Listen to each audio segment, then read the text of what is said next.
Hey guys, for this tutorial, I'm going to show you how to create a free Zoho mail account. So first thing that you want to do is you're going to open up your browser and you want to search for Zoho mail and you want to go to this page.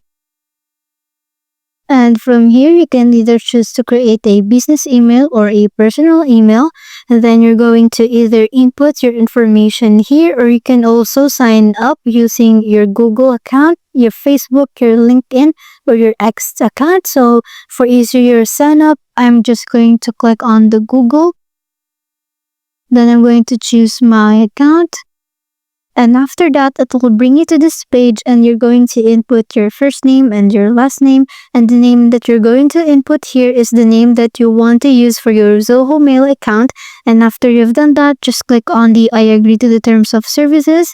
Then click on create account.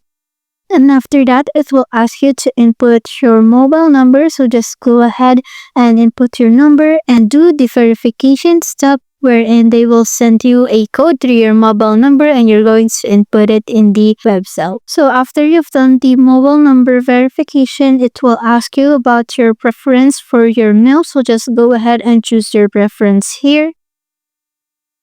Then you're going to create your personal email account. So you're going to input the username that you'd like to use for your account and just click on create. And after that, you've successfully made your Zoho mail account. So that's it. Thanks for watching.